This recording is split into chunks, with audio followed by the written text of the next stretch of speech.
आज हम आरसीसी में नेक्स्ट यूनिट 3 में लिंटल एंड कैंटिलीवर बीम के बारे में डिस्कस करेंगे।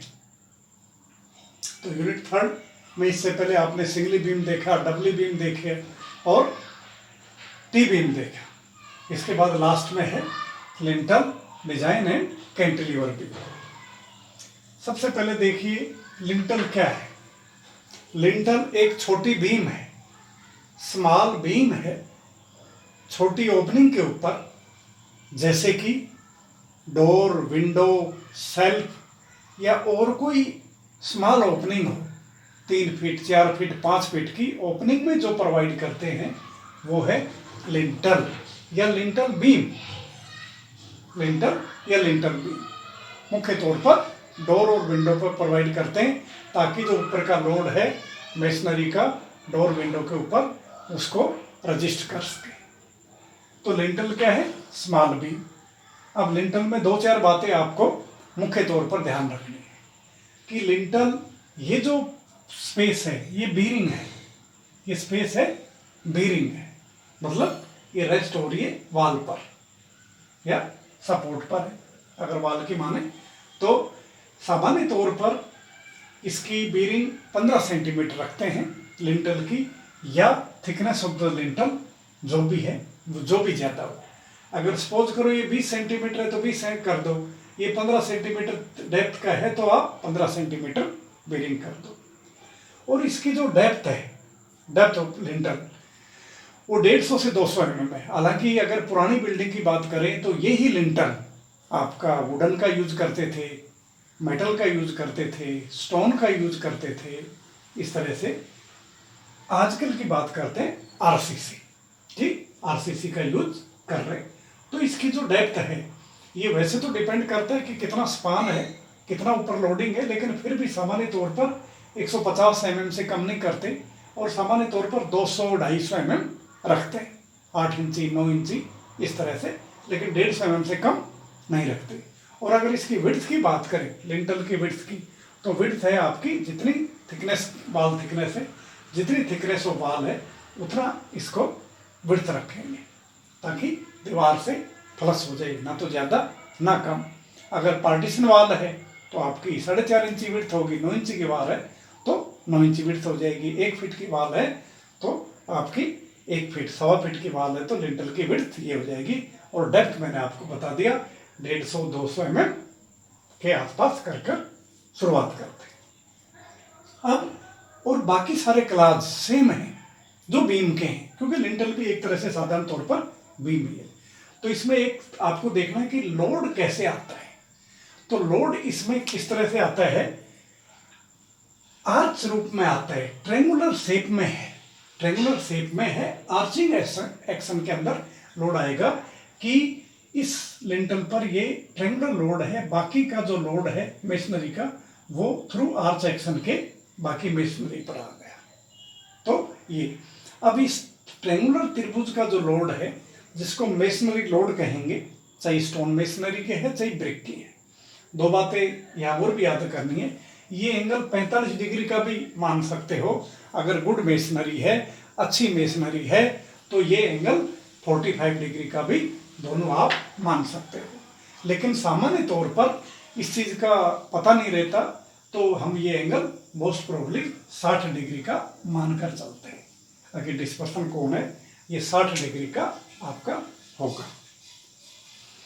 अब अगर एक बात आपको ध्यान रखनी है, height of the triangle h है तो ये आप निकाल सकते हो, क्योंकि ये जो स्पान है आपका ये और ये, तो तीनों एंगल 60 डिग्री के हैं, तो जितना स्पान है उतना ये होगा, उतना ही ये साइड होगी। तो आसानी से साइन कोस लगाकर आप ये हाइट निकाल सकते हो। अब ये हाइट निकाल ली तो यहाँ पर ये बड़ा h जो मैंने बताया हुआ है ये क्या, greater than equal to 1.25 time the h। अगर हाइट ऑफ मेसनरी लिंटल के ऊपर more than 1.25 time the height of the equilateral triangle है तो सिर्फ ट्रायंगुलर लोड ही आएगा।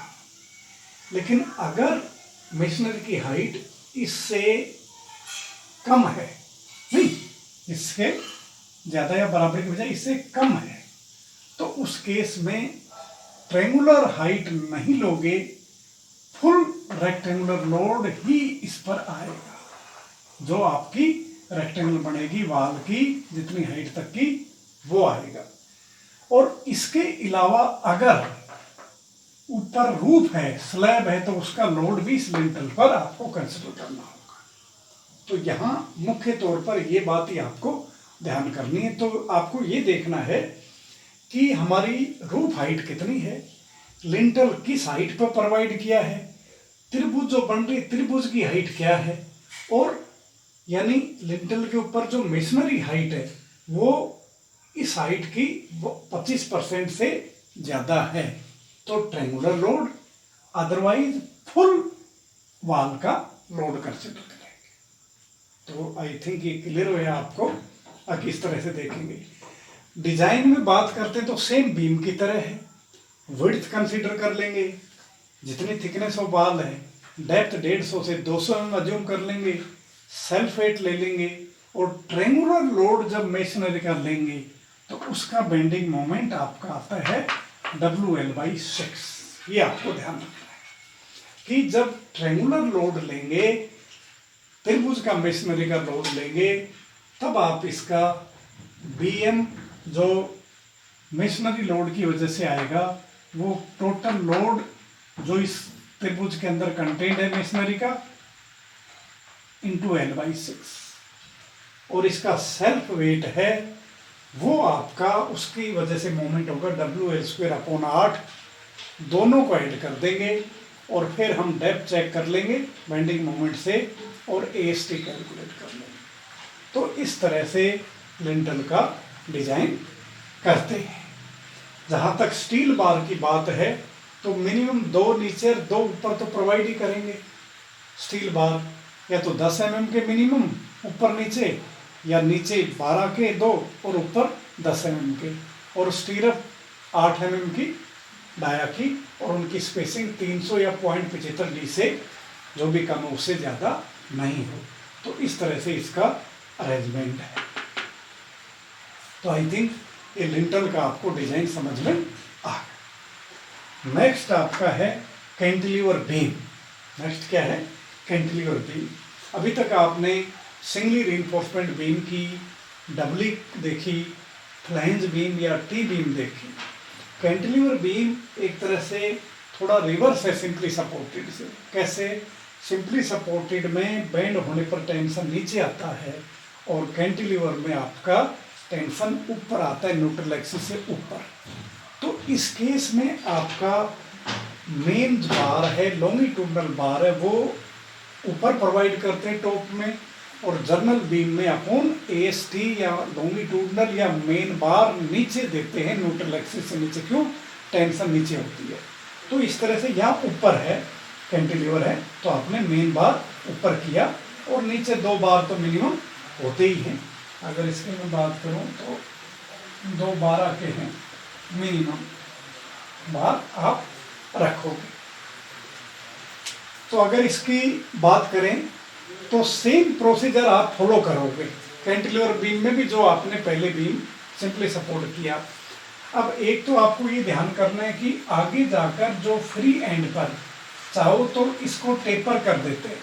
क्यों?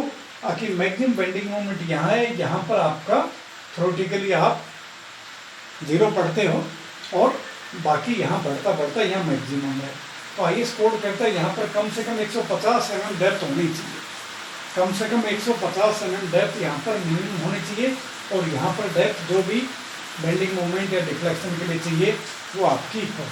तो इस तरह से इसको कर सकते हो। छोटी बीम है तो यूनिफॉर्म डेप्थ की भी कर सकते हो, लेकिन सबसे बड़ी बात क्या है, जो इसकी विड्थ है बीम की वो यूनिफॉर्म रहेगी, 230 mm या 250 mm, वो चेंज नहीं करोगे अलोंग द स्पान। सिर्फ चेंज क्या करना है? डेप्थ होगी चेंज। तो डेप्थ करोगे विड्थ मिनिमम, और बोलते हैं ये है, यहाँ पर आपको डिजाइन डेप्थ आपको करनी है। इसका अगर यूनिफॉर्म डेप्थ की है तो डेड लोड लाइव लोड जोड़ लो, और जो मैक्सिमम मोमेंट है वो है WL²/2। इसी में ध्यान रखना, कैंटिलीवर में ये WL²/8 है और इसमें WL²/2 है कैंटिलीवर के अंदर, यहाँ गलती मत करना। अब span upon depth ratio as पर IS कोड कितना है इसमें कैंटिलीवर में? 7। L/D कितना है? 7, 7 है बात है उससे। और सिंपली सपोर्टेड में था 20 और L/D कंटिन्यूस में था 26। ठीक है, तो सबसे ज्यादा डेप्थ किसकी आई? कैंटिलीवर की। सबसे कम किसकी आई? कंटिन्यूस की। तो अगर इसको रीइंफोर्समेंट वाइज देखें तो टॉप के ऊपर टॉप फाइबर टेंशन है तो ये स्टील, मेन स्टील प्रोवाइड किया, AST या लॉन्गिट्यूडनल स्टील। अब ये टॉप बार प्रोवाइड की यहाँ से यहाँ तक, तो एक तो इसका एंकरेज जो बॉन्ड प्रॉपर तरीके से रखोगे, यहाँ से LD से कम नहीं होना चाहिए। और LD आप कैलकुलेट करोगे 0.87 FI 5/4 टाउडी से। मान लो 800 mm आती है तो कम से कम इस सरिये की एंकरेज 800 mm यहाँ पर दोगे। अगर पीछे ये बीम नहीं है तो इस कॉलम के अंदर L डालकर, नहीं जिसको L बोलते हैं, L लगाकर ये इसके अंदर डालोगे 90 डिग्री बेंड डालकर कॉलम के अंदर। अगर पीछे बीम है तो पीछे ले लो। अब इन पूरे सरियों को आगे तक ले जाने की जरूरत नहीं है। क्यों? अगर आपका मैक्सिमम बेंडिंग मोमेंट यहाँ है, फेल यहाँ से होगी, क्रैक्स यहाँ से होगी, तो शियर भी यहीं पर है मैक्सिमम, तो यहाँ पर अपन पूरे सरियों को नहीं ले जाएं, इसको सेव कर लें इकोनॉमिकल के लिए। तो IS कोड क्या कहता है? यहाँ से L/2 यानी 0.5 L स्पान का आधा और LD जो भी ज़्यादा हो वो वहाँ तक ले जाकर आधे सरियों को कर्टेल कर दो। यहाँ अगर ST है तो इसके आगे होना चाहिए 0.5 AST, आधा 50%। यहाँ 100 पर यहाँ 4 सरिये हैं तो आगे 2 सरिये चाहिए। 2 तो वैसे भी मिनिमम चाहिए, क्यों? आपको रिंग बीम बनाने के लिए 2 नीचे 2 ऊपर चाहिए। लेकिन सपोज करो 6 सरिये हैं तो आप यहाँ पर 3 से 6 सरिये रखोगे और इसके आगे 3 सरिये ले जाओगे। और नीचे आपकी अगर बात करें तो ये डबली नहीं है तो मिनिमम 2 बार आपके 12 के मिनिमम आप डालोगे।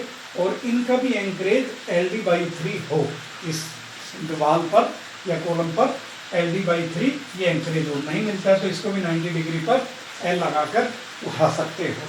लेकिन IS कोड दूसरा भी कहता है इस सरिये से ये 25% से कम नहीं होना चाहिए। 25% से कम नहीं हो या मिनिमम 2/12 के बाहर यूज करो। छोटी बीम है तो यूनिफॉर्म डेप्थ भी रख सकते हो इसकी। बड़ी बीम है 6, 7, 8, 10 फीट, तो उस केस में इकोनॉमिकल के लिए, कंक्रीट सेव करने के लिए अपन क्या करते हैं, इसको टेपर कर देते हैं, आगे डेप्थ कम कर देते हैं और इसको इस तरह से। चाहो तो बेंडिंग मोमेंट देख सकते हो, यहाँ पर कितना चाहिए, डेप्थ कितनी है, यहाँ कितना चाहिए और इसकी डेप्थ कितनी है और यहाँ इसको कितने रिक्वायर्ड है। इस तरह से भी आप कर सकते हो, लेकिन वो बहुत कम चाहिए इस हिसाब से अगर आप करते हो तो इस तरह से ये सरिये एंकरेज करोगे LD तक और यहाँ पर इसको कर्टेलमेंट करोगे कैंटिलीवर को भी। जनरली कैंटिलीवर को कर्टेल नहीं करते, वो एक दूसरी बात है, लेकिन आप कर सकते हो क्योंकि इन सरियों की ज़रूरत नहीं है। जो आपका मैक्सिमम बेंडिंग मोमेंट फेलियर इसी सपोर्ट पर होगा, फिक्स्ड एंड पर होगा। तो इस तरह से ये आपका कैंटिलीवर बीम का डिजाइन था, जिसके अंदर लोड करने के बाद मोमेंट ले लो, D चेक करो, इनिशियल तौर पर L/D बराबर 7 मानो और जो AST आए उसको टॉप पर प्रोवाइड करोगे, नीचे नहीं करोगे। बात ये विशेष ध्यान रखनी है। अगर कैंटिलीवर में टेंशन ऊपर है तो मेन स्टील ऊपर प्रोवाइड करेंगे, उसको कोड के अनुसार आपका इस तरह से कर्टेल करेंगे। और यहाँ फ्री एंड पर डेप्थ 150 mm से कम नहीं हो और इस तरह से। और विड्थ आपकी इसकी यूनिफॉर्म रखोगे और बेंडिंग मोमेंट आपका WL²/2 होगा। लेकिन अगर इस तरह से ट्रेपेजोइडल शेप की है तो इसका डेड लोड अलग से निकाल लो इसकी CG से और उसका मूवमेंट भी आपकी जो यहाँ से जो इसकी CG आएगी तो ये W एक्ट हो जाएगा और ये L हो जाएगा, तो वहाँ W/L हो जाएगा वो आपका। और लाई लोड की वजह से आपका WL²/2। तो इस तरह से दोनों को ऐड कर लो। यूनिफॉर्म है तो इस तरह से आप ऐड कर सकते हो। तो ऐसे आपने आज 2 देखी, design of lintel beam and design of cantilever beam. ये इस यूनिट 3rd RCC में लास्ट टॉपिक था आपका कि आपका सिंगली WT और लिंटल और कैंटिलीवर बीम। Thank you.